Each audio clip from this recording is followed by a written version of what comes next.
Hey everybody, my name is Brendan with Keller Williams Realty, and I'm going to go over some very important information. We're going to go over the market update here in the Austin metro area.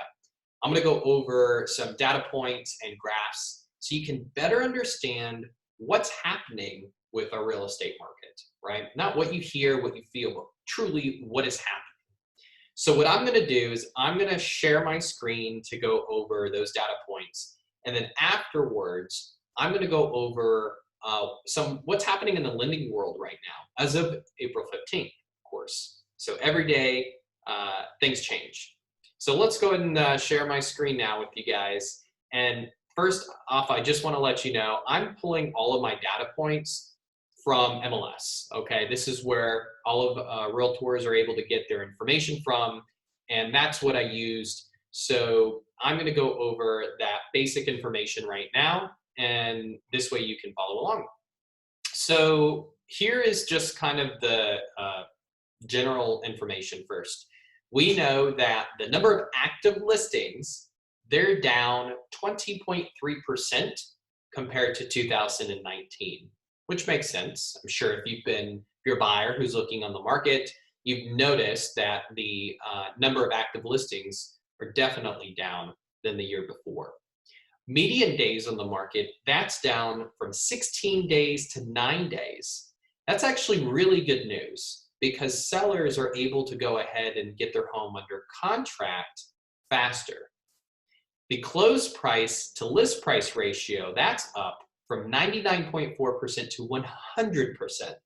Again, that's very positive news. That's really good news because sellers, they're able to get their asking price, right? The median sales price is up 4.8% compared to 2019. And the new listing values, they're trending down, but they're neutral compared to 2019. And last, the month of inventory, that's the benchmark in supply, that dipped to a record low of 1.4 months of inventory. So, hey, everything is going still pretty quick. And you just, as a buyer, may not have that much to select from. And as a seller, a good time to list because you have a higher probability of being selected since there's not as much competition. So let's look into those data points and how I came to those conclusions, right? First, this is the number of active listings. We see that there were 6,149 active listings right in April. And the year before was 7,716. And we do see a downward trend line of previous years when it comes to active listings. But obviously with COVID-19, we see a bigger dip because of this impact. And here you go, you can see this in the graph itself. The next point to touch on is median days on market. That's down from 16 days to 9 days. So again, why is it important? Well, the median days to sell is now 9 in April. Wow, that's so low, and you don't see that any kind of months before in the past 2 years. So it can be a good time for a seller to sell their home because look, it's going to go quick, at least under contract. We see this again. Here's your data. Here's your graph. You're able to see that trend. All right, what about the close price to list price ratio? So basically that means, look, if you have a $400,000 home and you're asking for $400,000, then as of this month for April, the first 15 days, that you're going to get 100% of that asking price. So you get $400,000 to close. That's pretty neat. I mean, that's amazing. What you see before is it's not reached that, at least in the last 2 years. It's a good time to be a seller. Next, median sales price is up 4.8% compared to 2019. All right, well, let's look at the numbers. So in April, years before, $311,000, $319,000, and then it's jumped up to $335,000 for April so far.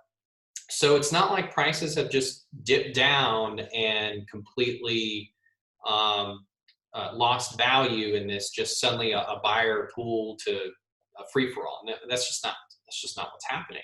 We're seeing the numbers tell us that values are still holding. Next, your reduction in new listings. So not active listings, but how many new listings are coming on the market. We do see that there's 1,474 active listings, but the years previous, it was much higher, right? About the 4,300 mark. And that makes sense. I mean, look, again, there's not that much on the market, like or that much inventory like you've seen in years past. And I kind of want to go into the lending world next, just so people can kind of understand. And I'm going to pull up some other notes here and review them with all of you guys. So, all right, when it comes to the different type of loan options, let's start with conventional loans.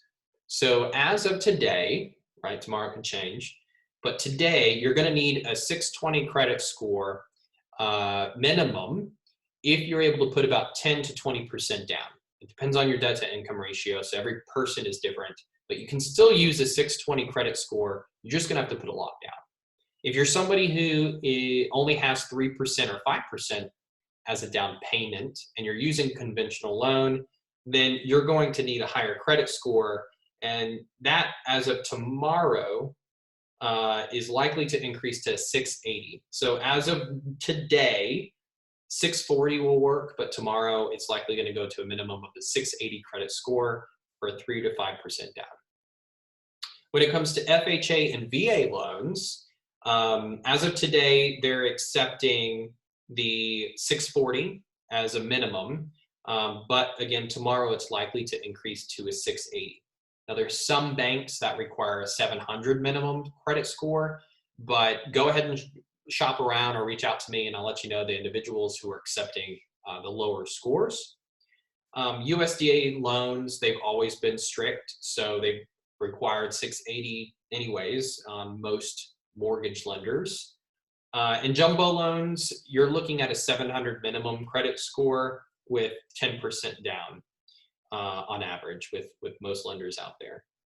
So a few other tips when it comes to new construction builds, they're really, really good, a really good purchase as of now, because new construction, they're going to be offering a lot of incentives, but you'll need your real estate agent to negotiate that for you, because they're not going to just outright tell you about all the incentives they're going to provide. And the reason you need your agent to go with you with a new build is because the lenders that they want you to use, they're on average a 3.25% interest rate, when as of today, we have other buyers who are receiving a 2.75 and a 2.8%. That's huge. But if you as a buyer that don't quite understand how to negotiate the incentives to use the lender you want, then definitely you need to use your real estate agent to help you understand what path to take. Grant you, we understand because of the job loss, we understand because of what's happening with the market, buyers have fallen off their search. That's just understandable, you know, especially if you have a reduction of hours, that also has reduced the buyer pool. But what we're seeing, we still see a high buyer pool. We still see some multiple offers happening on properties. So as of now, as of today, the market is still strong. The real estate market is definitely still strong. If you have any questions about what I reviewed today, reach out to me anytime. You can reach out through social media or my cell at 512-696-0673. All right, guys, bye.